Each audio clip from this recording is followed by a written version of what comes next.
चलो स्टार्ट करते हैं भाई क्लास। होप सो कि अब क्लास इंटरप्ट ना हो, बीच में इंटरप्शन ना हो क्लास का, ठीक है। तो चलो जो स्टार्ट करना चैप्टर वो है सॉलिड स्टेट। जैसा कि मैंने लिखा है ऊपर सॉलिड स्टेट, है ना। इस चैप्टर का वेटेज कितना है, सबसे पहले आते हैं इस चैप्टर के वेटेज पे। तो वेटेज अकॉर्डिंग टू CSIR, इस चैप्टर का जो वेटेज है CSIR के अकॉर्डिंग 8 से 10 मार्क्स, ठीक है। 8 से 10 मार्क्स के आसपास का वेटेज है, ध्यान देना। उसके बाद अगर गेट के बारे में बात करें, इस चैप्टर का वेटेज जो है वो 2 क्वेश्चन के आसपास का है। उसी तरह IIT जैम में भी इस चैप्टर का जो वेटेज है 1 से 2 क्वेश्चन पे, ठीक है। तो ये बेसिकली जो है तुम्हारा वेटेज है। फिर से ध्यान देना, हो सकता है कहीं पे थोड़ा सा रिफ्लेक्शन के चलते थोड़ा सा किसी को दिक्कत हो। नेट के बेसिस में 8 to 10 मार्क्स, गेट के बेसिस में 2 क्वेश्चन और IIT जैम के बेसिस में 1 से 2 क्वेश्चन आता है। अब आते हैं इस चैप्टर का इंपॉर्टेंस क्या है। इस चैप्टर के इंपॉर्टेंस पे थोड़ा सा बात करना है भाई। देखो इस चैप्टर का इंपॉर्टेंस क्या है कि जैसे बेसिकली हम लोग थर्मोडायनामिक्स पढ़ते हैं, हम लोग बहुत सारे चैप्टर्स पढ़ते हैं, पर ये चैप्टर क्या है कि जनरली अगर इस चैप्टर को ढंग से आप अगर आधा घंटा पौने 1 घंटा भी रिवीजन कर लेते हो तो चैप्टर पूरा कवर हो जाता है। समझ में आ रही मेरी बात सबको? तो चैप्टर पूरा कवर होने के कारण क्या है, इससे क्वेश्चन इजीली बनते हैं, क्वेश्चन छूटते नहीं है। ये सबसे इंपॉर्टेंट पार्ट है, ठीक है। मतलब ये चैप्टर कम टाइम में ज्यादा मार्क्स देने वाला चैप्टर है, इसीलिए सारे एग्जाम के लिए चैप्टर बहुत important. Even IIT JEE medicals के लिए भी बहुत इंपॉर्टेंट, एक क्वेश्चन फिक्स आता है, ठीक है। तो चलो स्टार्ट करते हैं। What is solid state? चलो आज स्टार्ट करते हैं। बहुत ही जबरदस्त चैप्टर है भाई, हम लोग पूरा एकदम मजे से इसको पढ़ेंगे। What is solid state? Solid state क्या है, किसी को पता है? तो ऑब्वियस है सॉलिड स्टेट क्या है, बट कि बेसिकली हम लोग को पता है मैटर का 3 स्टेट होता है ना। मैटर का 3 स्टेट होता है। क्या क्या होता है? तो एक है सॉलिड, दूसरा लिक्विड और तीसरा गैस। ये सबको पता है ना। हम लोग बेसिकली हम लोग को जो पार्ट पढ़ना वो है सॉलिड। तो सॉलिड किसको बोलते हैं? तो जिसमें इंटरमॉलिक्यूलर फोर्स ऑफ अट्रैक्शन काफी स्ट्रांग रहता है, पार्टिकल्स के बीच में इंटरमॉलिक्यूलर फोर्स ऑफ अट्रैक्शन काफी स्ट्रांग रहता है। इसका मतलब क्या है, जैसे ये सब पार्टिकल्स है, जैसे ये एक दूसरे से सारे क्या है सटे हुए हैं, तो ये हम अगर ऐसा इस टाइप का अगर एक दूसरे से हर कोई सटा हुआ रहता है तो वो बेसिकली सॉलिड का बात करते हैं, है ना। जैसे फॉर एग्जांपल ये कोई एक कंटेनर है, ये भी क्या है सॉलिड है। क्यों? क्योंकि ऑब्वियस सी बात है ये सारे एक दूसरे से पार्टिकल सटे हुए हैं, सारा पार्टिकल एक दूसरे से कनेक्टेड है। समझ में आ रही बात सबको? तो ऑब्वियस इस सॉलिड स्टेट क्या है, सॉलिड किसको बोलते हैं? स्टेट ऑफ मैटर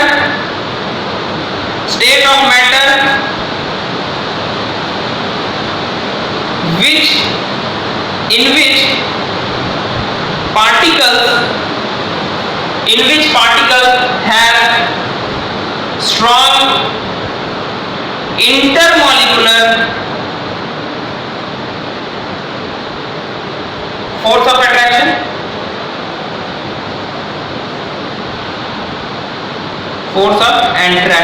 मतलब आपस में मॉलिक्यूल्स के आपस में फोर्स ऑफ अट्रैक्शन काफी ज्यादा स्ट्रांग होगा, जिसके कारण वो एक दूसरे से सटे हुए रहेंगे।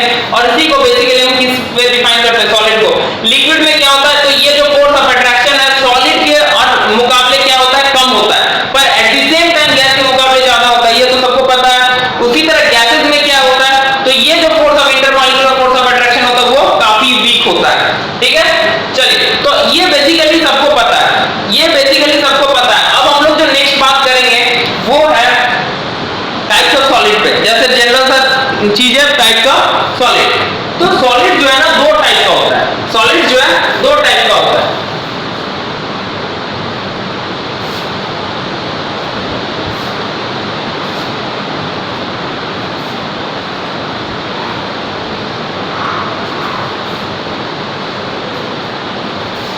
सॉलिड जो है 2 टाइप के होते हैं ना। सॉलिड का 2 टाइप क्या होता है? सॉलिड का 2 टाइप क्या होता है? एक को बोलते हैं हम लोग क्या बोलते हैं, एक को बोलते हैं क्रिस्टलाइन सॉलिड, ठीक है। और दूसरे को बोलते हैं एमॉर्फस सॉलिड। दूसरे को क्या बोलते हैं? Amorphous solid. ध्यान देना, दोनों में क्या थोड़ा सा बात करते हैं, थोड़ा सा, ठीक है। जैसे सपोज दैट सॉलिड स्टेट पे बात करेंगे वो इसी क्यूब पे अंदर बात करेंगे। जो पूरा सॉलिड स्टेट कवर होगा इसी क्यूब पे होगा। क्यूब पे ही हम लोग पार्टिकल्स के एसोसिएशन, जैसे किस तरह से ओरिएंटेड है, किस तरह से पार्टिकल्स कहां रह रहा है, ये सारा चीज इसी क्यूब के अंदर चलेगा। ठीक है, क्या सबको मेरी बात समझ में आ रही है? ठीक है, तो क्रिस्टलाइन सॉलिड क्या है? तो सपोज करो हम एक मॉलिक्यूल लेते हैं AB। ध्यान देना, हम एक मॉलिक्यूल लिए क्या? AB। तो AB अगर मॉलिक्यूल लिए तो ऑब्वियस सी बात है A और B जो है वो इस क्रिस्टल के अंदर रहेंगे। सबको मेरी बात समझ में आ रही है? अगर A और B मेरा मॉलिक्यूल है तो A और B जो एटम है वो इसी क्रिस्टल के अंदर रहेंगे। तो मैं कंसीडर कर लेता हूं कि जितना भी A एटम से, ध्यान से समझना, जितना भी A एटम से वो कॉर्नर पे है, टोटल एक कॉर्नर, तो जितना A एटम से कॉर्नर पे और जितना B एटम से वो फेस के सेंटर पे। ध्यान देना, जितना भी A एटम कॉर्नर पे और जितना भी B एटम के फेस के सेंटर में, हर फेस के सेंटर में एक एक B का एटम है।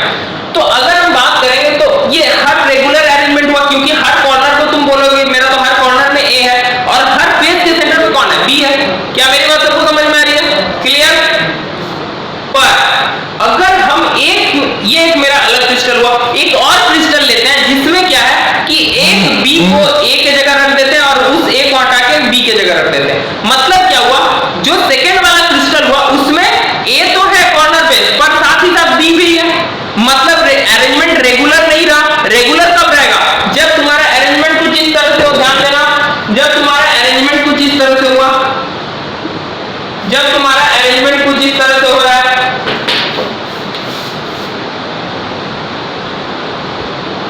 ये सपोज मेरा क्यूब है,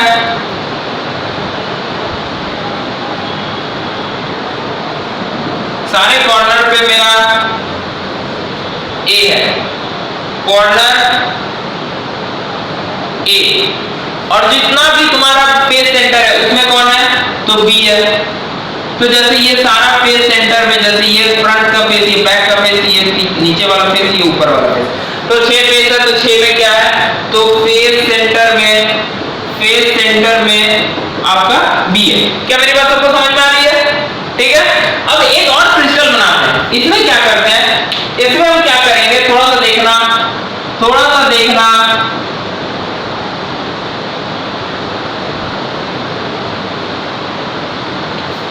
ध्यान देना। इसमें हम क्या कर रहे हैं,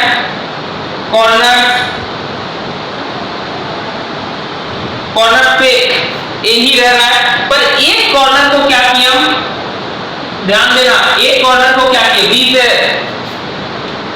सब्स्टिट्यूट कर दिया और यहां पे जो है ए यहां पे आ गया। ध्यान देना, क्योंकि ए मेरा कॉर्नर पे था, ये डॉट्स जो है मेरा क्या है, बी है। तो बेसिकली और बाकी सब जगह क्या है मेरा, जैसा था वैसे ही इसमें भी होगा।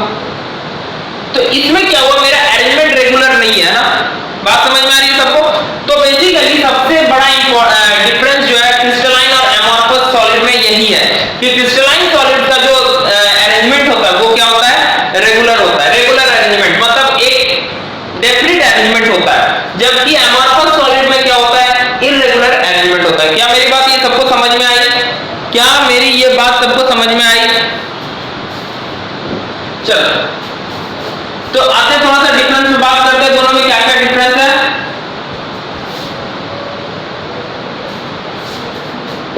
तो सबसे पहला जो बेसिक डिफरेंस है, क्रिस्टलाइन या तो इसको नॉर्मल दे हैव क्या होता है, regular arrangement, regular arrangement, they have regular arrangement. Crystalline solid के पास क्या होता है, रेगुलर अरेंजमेंट होता है, जबकि एमॉर्फस सॉलिड में क्या होता है, एमॉर्फस सॉलिड में क्या होता है, इररेगुलर अरेंजमेंट, इररेगुलर अरेंजमेंट।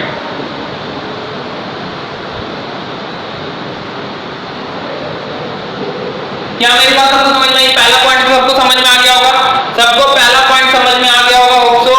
दूसरा अब ध्यान देना, चूंकि ये रेगुलर अरेंजमेंट है, चूंकि ये रेगुलर अरेंजमेंट है तो ऑब्वियस है सब सारे बॉन्ड का नेचर एक जैसा होगा। चूंकि ये रेगुलर अरेंजमेंट है, सारे बॉन्ड का नेचर क्या होगा, एक जैसा होगा, क्योंकि हर रेगुलर इंटरवल में सेम टाइप का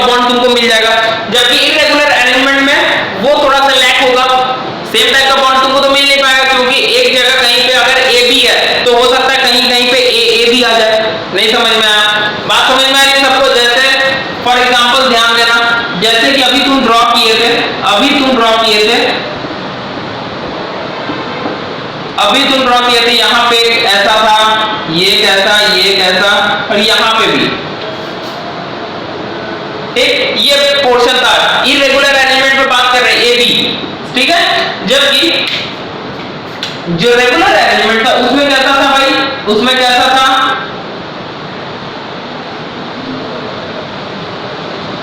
उसमें कुछ इस तरह से था, यहाँ पे था, यहाँ पे था, यहाँ पे था, यहाँ पे था, और यहाँ पे। ध्यान देना, क्लियर?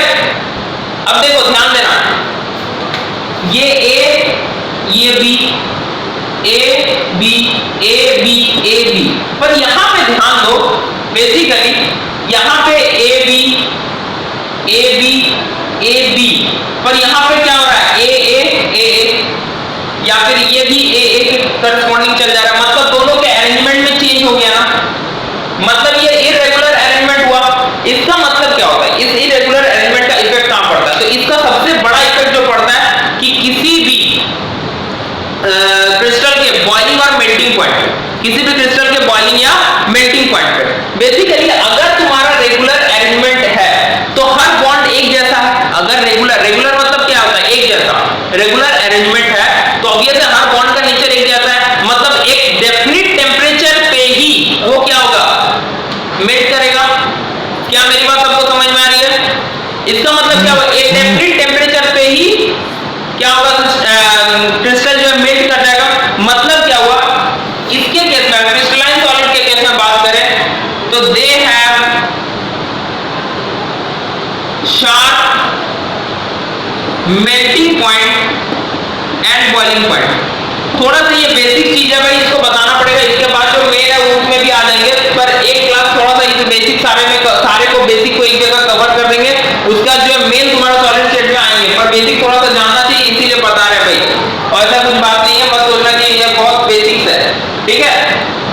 तो ऑब्वियस है यहाँ पे क्या होगा, यहाँ पे इसमें क्या होगा, तो इसमें जो होगा ये वाइड रेंज होगा, दे हैव, अच्छा शार्प मतलब समझते हो, शार्प मतलब होता है एक किसी डेफिनिट पॉइंट पे क्या होता है, मेल्ट या बॉइल करेगा, मतलब उससे ज्यादा होगा तो कंप्लीटली मेल्ट, या उससे एक भी कम होगा तो मेल्ट नहीं करेगा, पर उस एक डेफिनेट पॉइंट पे वो मेल्ट भी करेगा और बॉइल भी करेगा। मेरी बात सबको समझ में आ रही है?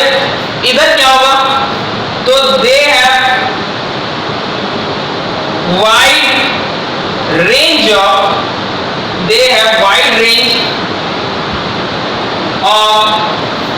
Melting, boiling point and melting point. Wide range मतलब क्या हुआ कि जैसे सपोज कोई सब्सटेंस है जो 60 डिग्री से मेल्ट करना स्टार्ट हुआ, 60 डिग्री सेल्सियस से मेल्ट करना स्टार्ट हुआ और 100 डिग्री सेल्सियस में कंप्लीटली मेल्ट कर गया। आ रहा बात समझ में? क्लियर? तो उसको बोलते हैं wide range of boiling and melting point. समझ में आ रहा है? नेक्स्ट आते हैं, नेक्स्ट जो एक इंपॉर्टेंट है वो क्या है, नेक्स्ट इंपॉर्टेंट क्या है, तो जैसे भी इसमें क्या होता है कि जैसे इसको क्या बोलते हैं, true solid, true solid, true solid. इसलिए ट्रू सॉलिड बोलते हैं क्योंकि एक रेगुलरिटी रहता है, तो जिसके कारण क्या होता है, दो स्पीशीज के बीच में गैप क्रिएट नहीं होता है।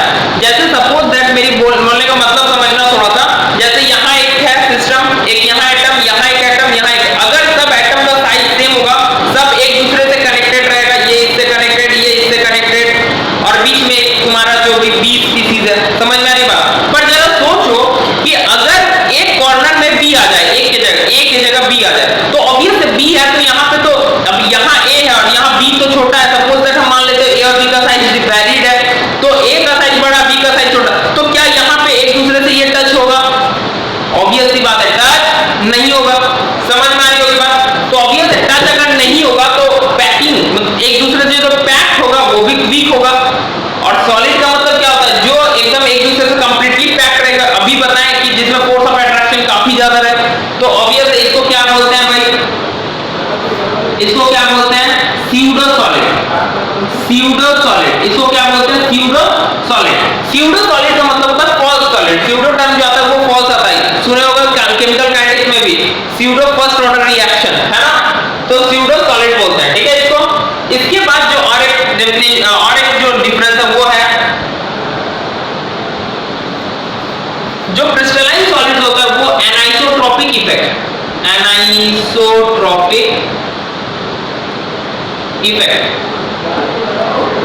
शो करता है, एनाइसोट्रॉपिक इफेक्ट शो करता है, जबकि जो एमॉर्फस है वो क्या होता है, आइसोट्रॉपिक इफेक्ट शो करता है, आइसोट्रॉपिक इफेक्ट शो करता है।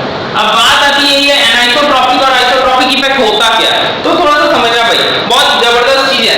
क्या है एनाइसोट्रॉपिक इफेक्ट होता है या आइसोट्रॉपिक क्या होता है कि डिफरेंट फिजिकल प्रॉपर्टी, कोई भी सपोज फिजिकल जैसे रिफ्रैक्टिव इंडेक्स हो गया, मास हो गया, सारा जितना फिजिकल प्रॉपर्टीज है ना, वो सारे फिजिकल प्रॉपर्टीज का डिफरेंट डायरेक्शन मतलब एक्स वाई जेड 3 एक्सिस में अगर वैल्यूज वेरी कर जाता है, समझ में आई बात, अगर डिफरेंट डायरेक्शन में फिजिकल प्रॉपर्टीज चेंज हो रहे हैं, सिंपल सी बात अगर बात करें तो अगर डिफरेंट डायरेक्शन में फिजिकल प्रॉपर्टीज क्या हो रहा है, चेंज हो रहा है, तो उसको क्या बोलेंगे, एनाइसोट्रॉपिक इफेक्ट। और अगर हर डायरेक्शन में फिजिकल प्रॉपर्टी सेम रहता है, अगर हर डायरेक्शन में फिजिकल प्रॉपर्टी क्या है, सेम है, तो उसको क्या बोलेंगे, आइसोट्रॉपिक इफेक्ट। समझ में आ रही बात? अगर लिखना तो आप लोग यहाँ पे नीचे लिख भी सकते हो, एनाइसोट्रॉपिक इफेक्ट क्या होगा,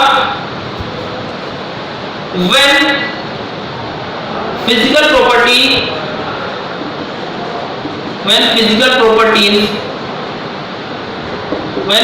properties changes in different directions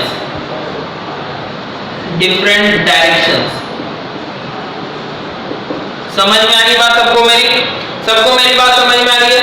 और इसमें क्या होगा, when physical properties remain same at all directions। क्या मेरी बात सबको समझ में आई? तो जब फिजिकल प्रॉपर्टीज अलग अलग डायरेक्शन में सेम रहेगा, रिमेन सेम रह जाएगा, तो वो क्या देगा भाई, वो क्या बताएगा, आइसोट्रॉपिक इफेक्ट। और अगर चेंज हो गया तो वो क्या बताएगा, एनाइसोट्रॉपिक इफेक्ट। क्या मेरी बात सबको समझ में आई? जल्दी बताओ, क्लियर? चलो अब आते हैं एक एग्जांपल पे बात करते हैं, थोड़ा सा एक एग्जांपल पे बात करते हैं। अच्छा पहले आप लोग नोट आउट कर लो, 2 मिनट फटाफट नोट आउट करो, जल्दी करना, जल्दी नोट आउट करना।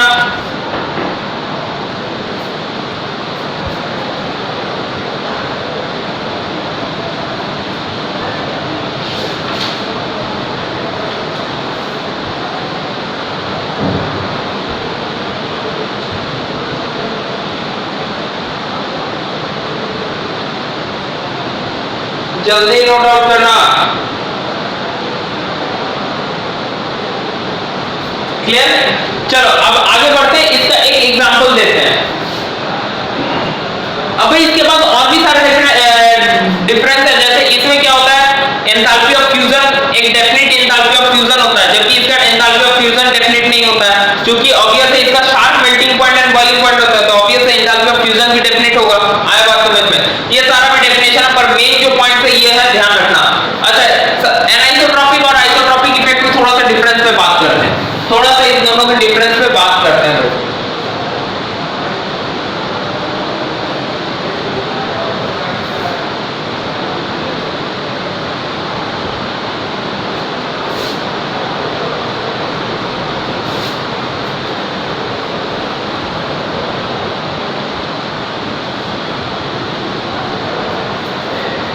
देखो ध्यान देना, ये फिगर को थोड़ा समझना, ये फिगर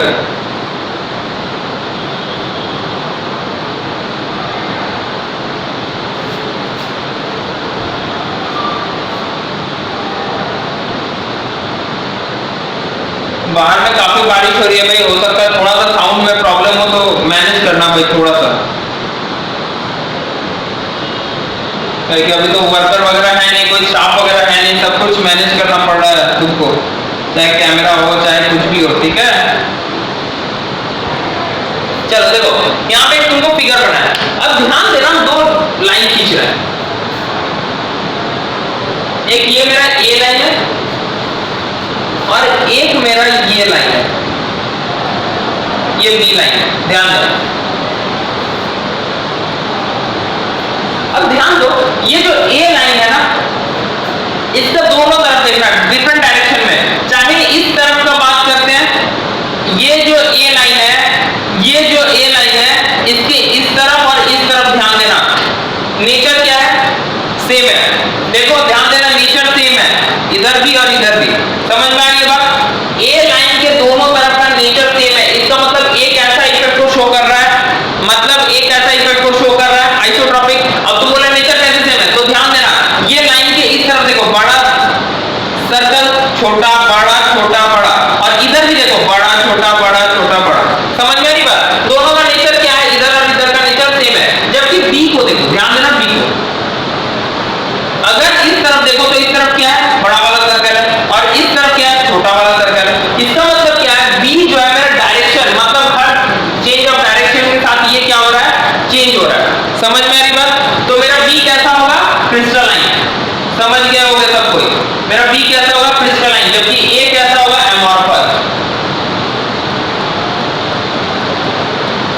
क्या मेरी बात सबको समझ में आई? सबको मेरी बात समझ में आई? अगर लिखना है तो नोट आउट कर लो, जल्दी करना, नोट आउट कर लो। आगे बढ़ेंगे जल्दी।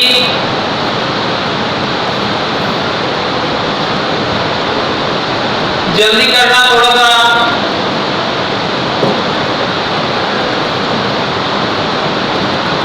नेक्स्ट आते हैं, सबको होप्स लिख लिए होगे, है ना? चलो नेक्स्ट आते हैं।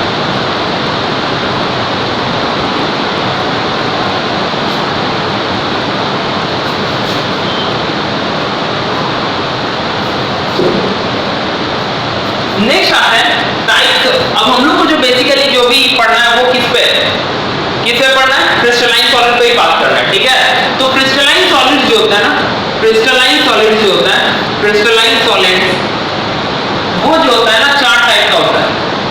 वो कितने टाइप का होते हैं, 4 टाइप। क्या क्या? आयनिक सॉलिड, आयनिक सॉलिड, उसके बाद मॉलिक्यूलर सॉलिड, मॉलिक्यूलर सॉलिड,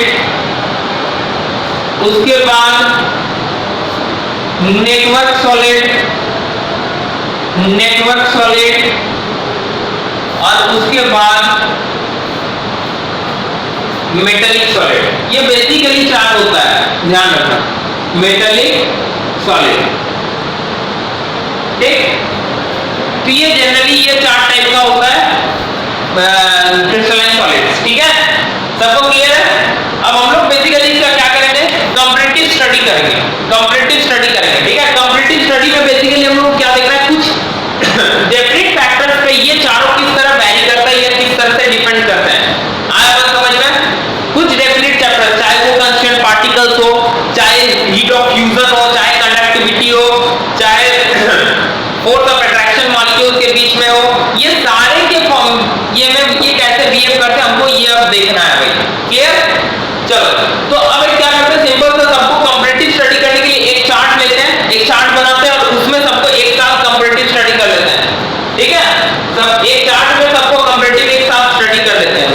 चलो देखते हैं भाई, और उस चार्ट में क्या क्या लेंगे थोड़ा सा वो भी देखना है, क्या क्या प्रॉपर्टी हम लोग देखना है आपको।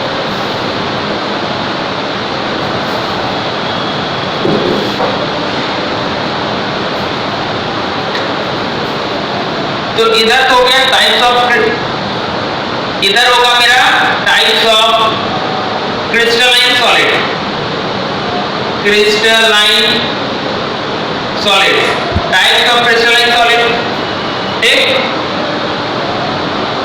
यहां पे मेरा क्या होगा, कंस्टिट्यूएंट पार्टिकल, जो भी सॉलिड है, जो भी सॉलिड वो किस पार्टिकल से मिलकर बना हुआ है। समझ में आ रही बात सबको? कंस्टिट्यूएंट पार्टिकल्स, कंस्टिट्यूएंट पार्टिकल्स क्या क्या है, ठीक है? समझ में आ रही बात सबको मेरी? क्या मेरी बात सबको समझ में आ रही है? इसके बाद आते हैं बॉन्डिंग।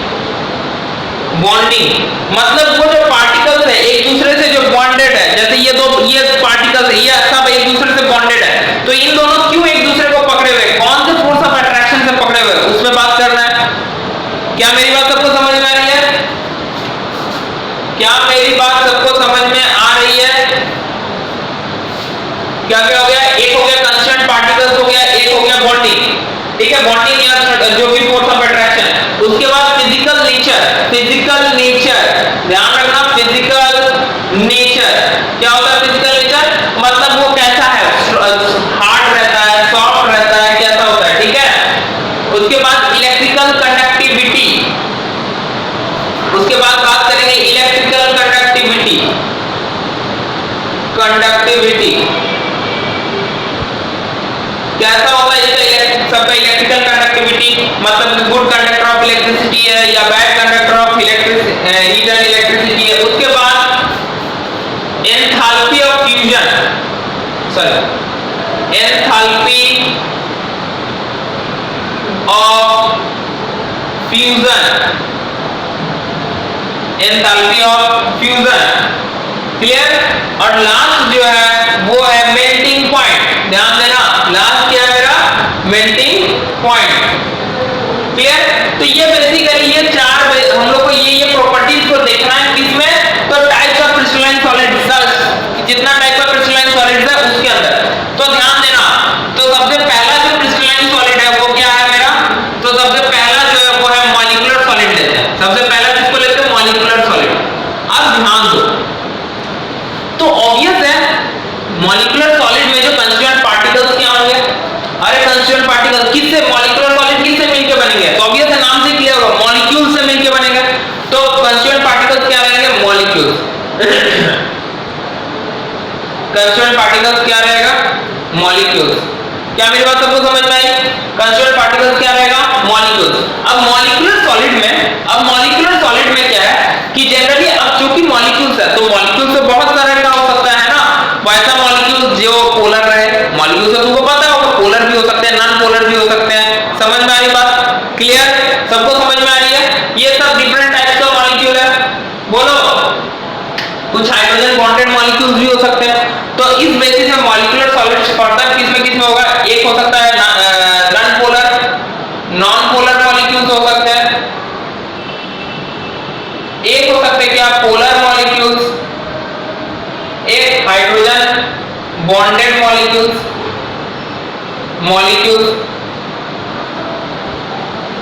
क्लियर। इन तीन तरह का बेसिकली मॉलिक्यूलर सॉलिड फर्दर तीन तरह से बांटा जा सकता है। क्या मेरी बात सबको समझ में आ रही है? अब आते हैं ये जो तीन तरह का है, अब तीनों में तो बॉन्डिंग अलग अलग होगा। समझ में आ रही है बात सबको? क्या मेरी बात सबको समझ में आ रही है? तो जो नॉन पोलर मॉलिक्यूल्स होगा, जो नॉन पोलर मॉलिक्यूलर सॉलिड्स होंगे, ठीक है, जो नॉन पोलर मॉलिक्यूलर सॉलिड्स होंगे उसमें कैसा होगा बॉन्डिंग? तो उसमें कैसा बॉन्डिंग होगा? जल्दी बताओ, जो नॉन पोलर मॉलिक्यूलर सॉलिड्स होंगे उसमें बॉन्डिंग कैसा होगा? तो या तो van der Waals force of attraction काम करेगा, van der Waals force of attraction, ध्यान देना इसको ऐसे डिवाइड करते हैं ताकि आपको इजी होगा भाई, ठीक है, ताकि आपको इजी हो भाई। हाँ, तो मॉलिक्यूल्स होंगे, ये तो कॉमन है, सॉरी मॉलिक्यूल्स तो कॉमन है। हाँ चलो, तो जनरली क्या है कि जो नॉन पोलर मॉलिक्यूल्स होंगे उसमें जो फोर्स ऑफ अट्रैक्शन होगा या तो van der Waals force of attraction होगा या तो डिस्पर्सन फोर्स, जिसको लंदन फोर्स भी बोलते हैं, डिस्पर्सन फोर्स भी काम कर सकता है। क्या मेरी बात सबको समझ में है? तो जो मॉलिक्यूलर सॉलिड्स होते हैं उसमें जो नॉन पोलर मॉलिक्यूलर सॉलिड होंगे उसमें क्या हो सकता है? Van der Waals force of attraction या फिर डिस्पर्सन फोर्स, जिसको लंदन फोर्स भी बोलते हैं, है ना। पोलर मॉलिक्यूल में कैसा हो सकता है? तो ऑब्वियस है पोलर है, पोल है, पोलर मतलब पोल है प्लस माइनस, तो इसमें कैसा अट्रैक्शन रह सकता है?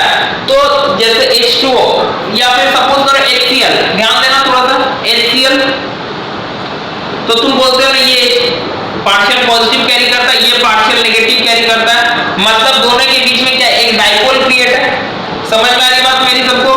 दोनों के बीच में क्या है? एक डाइपोल क्रिएटेड है, क्लियर।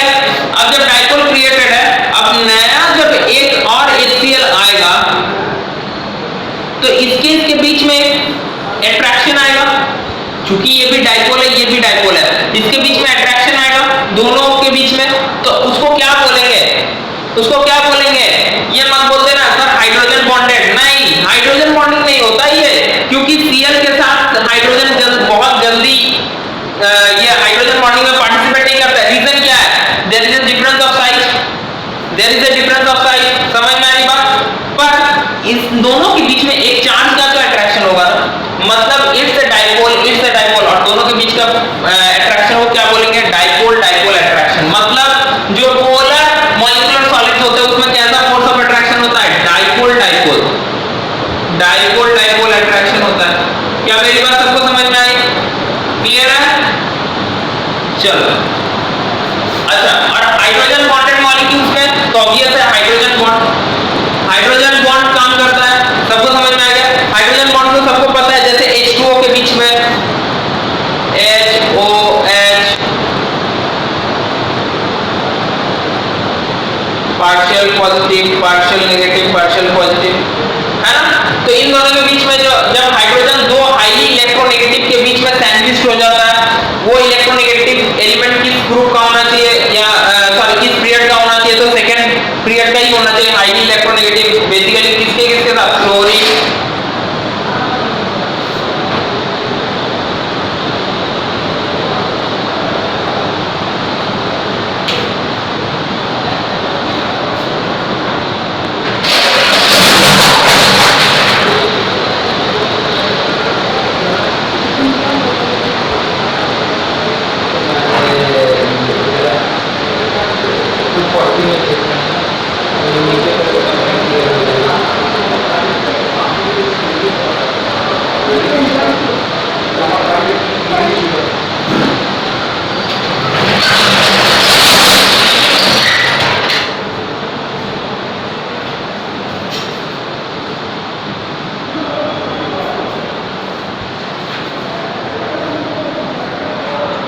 चलो ठीक है।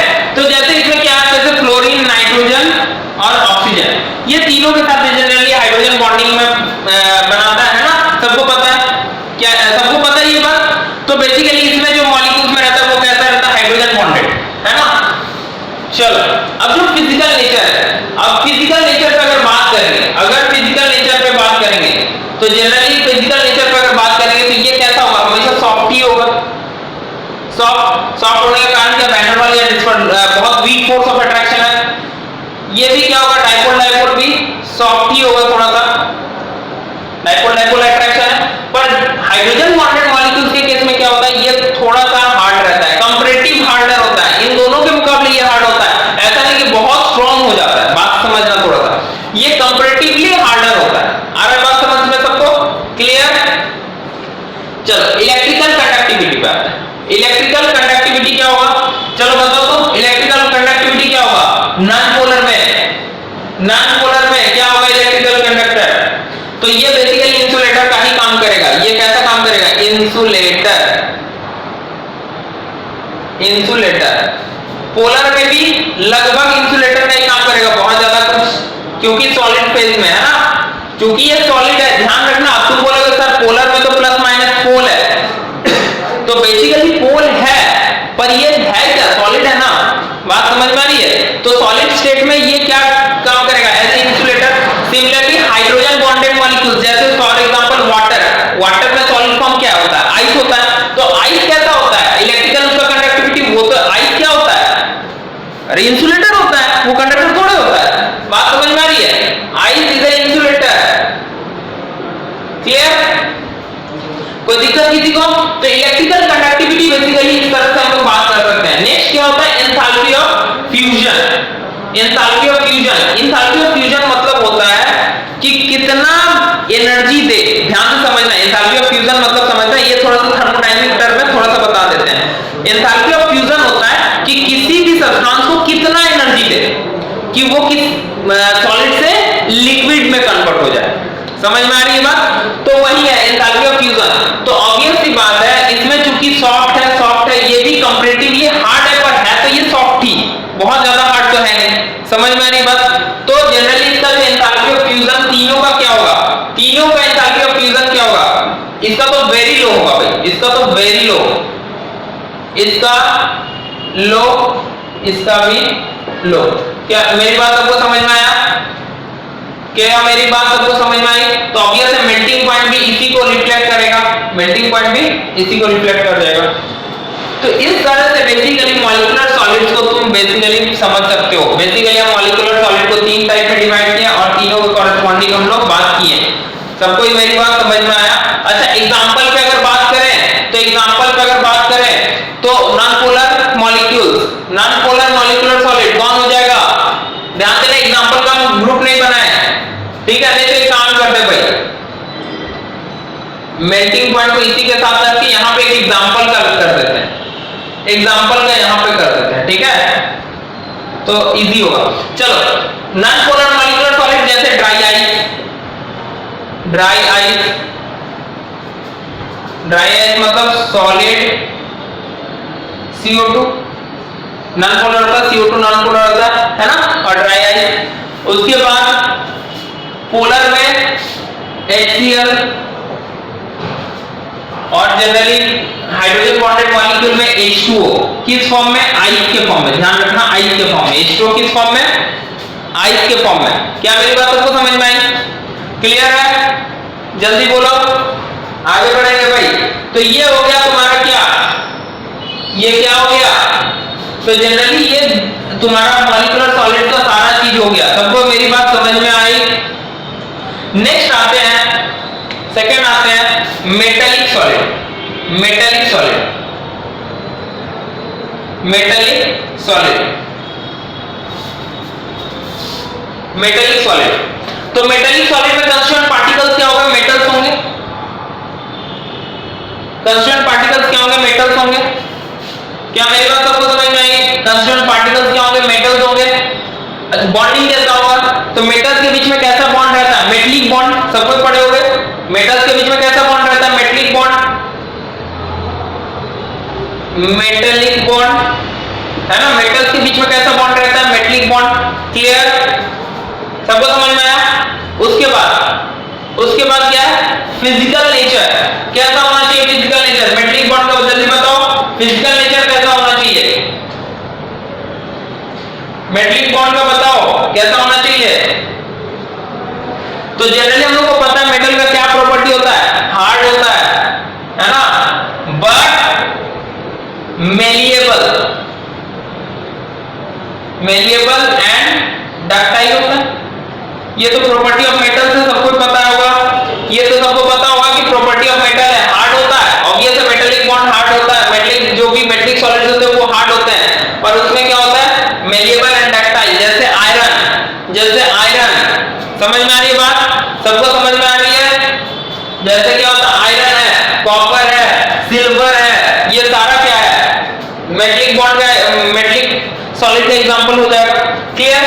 तो जैसे इलेक्ट्रिकल कंडक्टिविटी, इलेक्ट्रिकल कंडक्टिविटी तो ऑब्वियस है गुड कंडक्टर, कंडक्टर के तौर पे यूज होता है, कंडक्टर के तौर पे यूज होगा। सबको समझ में आ रही है बात? क्लियर? समझ में आ रही बात? तो एक चीज और ध्यान रखना, ये कंडक्टर के तौर पे यूज होगा कब?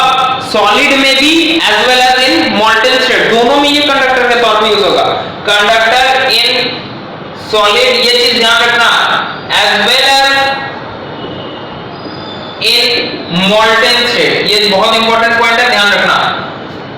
कंडक्टर के तौर पे यूज होगा in solid as well as in molten state.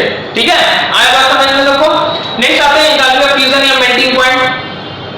तो ऑब्वियस हाई होगा क्योंकि मेटलिक बॉन्ड स्ट्रांग है, हार्ड है, तो हाई होता है, हाई होता है ना। और एग्जांपल तो जैसे बता दिए Fe, Ag, Cu, etc, बहुत सारा मेटलिक सॉलिड्स होते हैं और सबको पता है जैसे Ap का कितना होता है मेल्टिंग पॉइंट, सबको पता ही होगा, है ना, काफी ज्यादा होता है। क्लियर? क्या मेरी बात यहां तक सबको समझ में आई? किसी को कुछ डाउट? ये जनरली थियोरेटिकल पार्ट है। नेक्स्ट जो क्लास होगा वहां से बेसिकली तुम्हारा जो मेन सॉलिड स्टेट है वो स्टार्ट होगा। पर क्योंकि इसको छोड़ नहीं सकते भाई, हो सकता है 2 नंबर का क्वेश्चन है, तुमको कभी भी इस तरह का कुछ पार्ट से पूछ दे क्वेश्चन तो फिर गड़बड़ हो जाएगा, इसीलिए बता दे रहे हैं। थर्ड जो है मेटलिक सॉलिड के बाद क्या होगा? थर्ड मेरा क्या होगा? नेटवर्क सॉलिड, नेटवर्क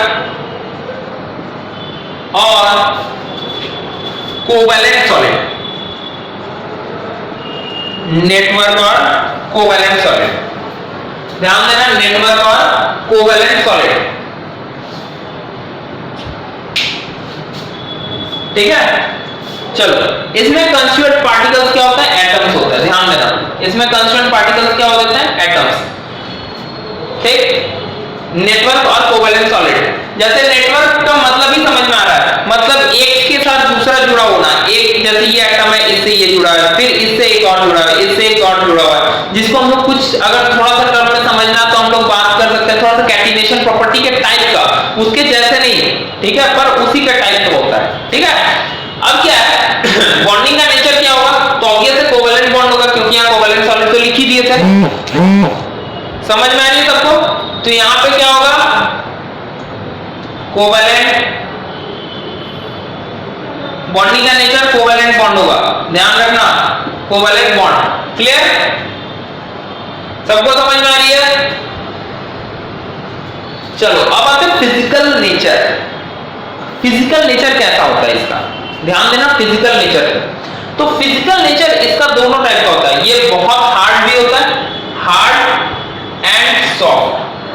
अब बोलोगे सर दोनों एक साथ कैसे होगा, तो अगर तुम बोलोगे सर मेजॉरिटी क्या होता है, तो मेजॉरिटी बेसिकली सॉफ्ट ही होता है, पर एक स्ट्रॉन्ग इसका एक्सेप्शन क्या है, डायमंड। एक स्ट्रॉन्ग एक्सेप्शन क्या है, डायमंड, जिसको हम लोग बेसिकली सॉलिड स्टेट में पढ़ेंगे भी, DCC unit cell, DCC unit cell हम लोग पढ़ने वाले हैं, ठीक है, उसको पढ़ेंगे जब हम लोग आएंगे, उसमें हम पढ़ेंगे पूरा, बात करेंगे डायमंड का कैसा स्ट्रक्चर होता है, क्यों इतना हार्ड होता है, उसका क्या इंपैक्ट होता है, ये सारे चीज पे बात करेंगे। तो हार्ड और सॉफ्ट दोनों टाइप का होता है इसमें, ठीक है, आया बात समझ में, क्लियर, बोलो।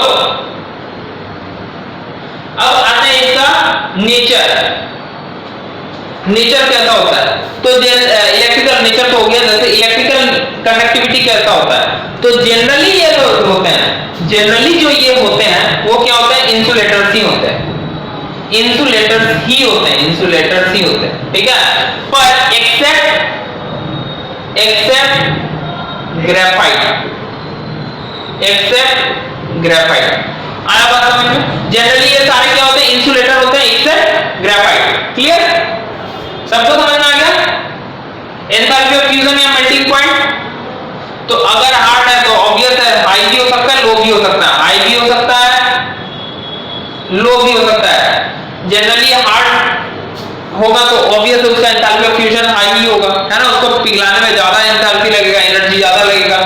एग्जांपल अगर बात करें तो डायमंड सबसे अच्छा एग्जांपल क्या है, डायमंड, क्या मेरी बात सबको समझ में आ रही है, डायमंड। इसके बाद इसका एक बहुत अच्छा एग्जांपल है एल्युमिनियम नाइट्राइड, एल्युमिनियम नाइट्राइड बहुत रेयर एग्जांपल है पर फिर भी बता रहे हैं, एल्युमिनियम नाइट्राइड है। और क्या है इसका एग्जांपल, ग्रेफाइट, ग्रेफाइट, तो जनरली हमको बताएं कि सॉफ्ट होता है, तो सॉफ्ट कौन होता है, ग्रेफाइट सॉफ्ट होता है, सबको पता है ना, ग्रेफाइट सॉफ्ट होता है। अच्छा, इन सब का स्ट्रक्चर भी बाद में हम लोग डिस्कस करेंगे, तो टेंशन नहीं लेना, इन सब का स्ट्रक्चर जैसे डायमंड का तो बताना ही है, ग्रेफाइट का भी थोड़ा बहुत डिस्कस करेंगे क्यों इसको इतना ये किया गया है, ठीक है। नेक्स्ट आते हैं, ये हो गया तुम्हारा नेटवर्क सॉलिड, सबको समझ में आ गया होगा। नेटवर्क के बाद आता है लास्ट जो होता है वो क्या होता है, आयनिक सॉलिड। लास्ट क्या है, आयनिक सॉलिड, आयनिक सॉलिड।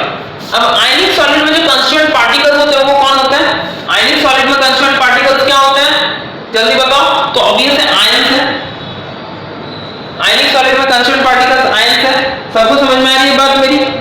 बॉन्डिंग कैसा होगा, तो ऑब्वियस है इलेक्ट्रोस्टैटिक फोर्स ऑफ अट्रैक्शन होगा, इलेक्ट्रोस्टैटिक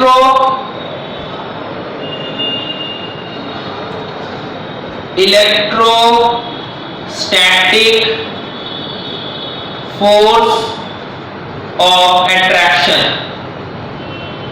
ठीक है, इलेक्ट्रोस्टैटिक फोर्स ऑफ अट्रैक्शन होगा। अब ध्यान देना, तुमको पता है इलेक्ट्रोस्टैटिक फोर्स ऑफ अट्रैक्शन जो होता है, जो आयनिक बॉन्ड बनाता है, वो one of the strongest force of attraction, one of the strongest force of attraction होता है। तो ऑब्वियस सी बात है, तो उसका फिजिकल नेचर क्या होगा, तो सोचने की बात ही नहीं है, जैसे हार्ड ही होगा ये हमेशा, है ना, हार्ड। इलेक्ट्रिकल कंडक्टिविटी, फिर से तो इलेक्ट्रिकल कंडक्टिविटी अब याद रखना, जनरली जब इसका सॉलिड स्टेट में लेंगे, सॉलिड फेज में, तो ये जो होता है ये इंसुलेटर का काम करता है। बात समझ में आ रही है? पर जब इसको लिक्विड मॉल्टेन फेज में लेंगे तब ये कैसा काम करेगा? कंडक्टर, जैसे तुम लोग सुने होंगे, जैसे नमक जो होता है ना, नमक जो होता है सॉलिड स्टेट में क्या होता है? सॉलिड स्टेट में क्या होता है? इंसुलेटर का काम करता है। जबकि जब उसको मॉल्टेन स्टेट में करते हैं तो जनरली वो कैसा काम करता है? कंडक्टर का। सबको पता है? क्लियर? बोलो। तो जैसे सॉलिड स्टेट में क्या अगर इलेक्ट्रिकल कंडक्टिविटी अगर देखेंगे तो क्या होगा? Insulator in solid state, in solid state, insulator in solid state, but act as conductor, but act as conductor in liquid state। Liquid state मतलब एक्वा स्टेट भी हो सकता है, मॉल्टेन स्टेट भी हो सकता है। समझ में आ रही बात? Clear? Enthalpy of fusion obvious सोचने का बात ही है, हाई ही होगा, हाई ही होगा। क्या बात, मेरी बात सबको समझ में आ रही है? क्योंकि ऑब्वियस ये क्योंकि इसका फोर्स ऑफ अट्रैक्शन काफी ज्यादा है तो ऑब्वियस है इसका क्या होगा? एंथैल्पी ऑफ फ्यूजन या मेल्टिंग पॉइंट क्या होगा? हाई होगा। समझ में आ रही बात सबको? नेक्स्ट क्या आता है? नेक्स्ट क्या है? तो बेसिकली मेरा एग्जांपल, तो इसमें सबसे कॉमन एग्जांपल NaCl, CaCl, उसके बाद CaF2, ये सारा क्या होगा? सारा आयनिक सॉलिड्स के कैटेगरी में जाएगा।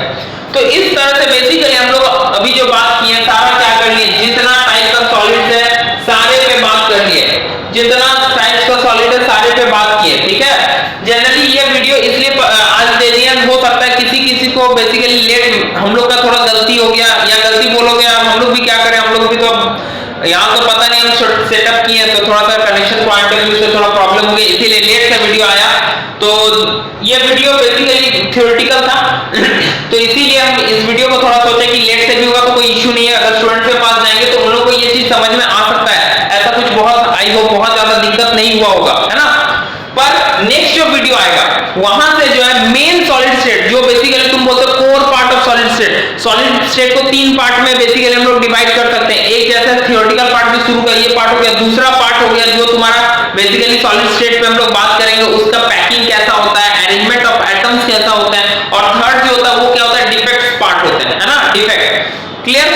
और उसके बाद हम लोग बेसिकली उसका स्ट्रक्चरल फैक्टर पे भी बात करते हैं, जो नेट में आज के डेट में बहुत हीट एरिया है, जहां से तुम्हारा पूछता है कि बेसिकली कौन सा रिफ्लेक्शन अलाउड होगा, कौन सा रिफ्लेक्शन फॉरबिडन होगा, मिलर इंडिसेस हो गया, है ना, सबको ये पता है, ये सब एरिया से आजकल पूछ रहे हैं, ब्रैग्स इक्वेशन हो गया, ये सारा चीज, ये सब सारा चीज बात करेंगे उसमें। ठीक है? तो आज का वीडियो बहुत ज्यादा लंबा नहीं कर रहे हैं, आज वीडियो बेसिकली ये बेसिक्स पे ही रख रहे हैं। नेक्स्ट क्लास में कोई भी भूलना मत कि जुड़ना है, सॉलिड स्टेट का बहुत इंपॉर्टेंट लेक्चर वो होगा, ध्यान रखना, बहुत इंपॉर्टेंट लेक्चर होगा और एकदम बहुत फील करेंगे भाई, इस चैप्टर को फील करेंगे, नेक्स्ट क्लास से बहुत अच्छे से इसमें काम करेंगे और ये सारा चीज बात करेंगे। ठीक है? तब तक के लिए गुड बाय, सब अच्छे से रहना, सेफ रहना। नेक्स्ट वीडियो जो है हो सकता है मंडे से आप लोग को रेगुलर वीडियोस मिलना स्टार्ट हो जाए। ठीक है? और मंडे से कोशिश करेंगे एक दिन में 2 वीडियोस, मतलब 2 अलग-अलग क्लासेस रहेंगे, एक जैसे आपका सॉलिड स्टेट चलेगा और एक हो सकता है ग्रुप थ्योरी अरेंज करते हैं, नेट के पॉइंट ऑफ व्यू से काफी इंपॉर्टेंट है वो। ठीक है? क्लियर? कोई दिक्कत किसी को? तो आज के लिए यहीं तक रहने देते हैं, मिलते हैं फिर नेक्स्ट क्लास में। सबको अच्छे से रहना, be safe, be at home. Okay, thank you. चलो।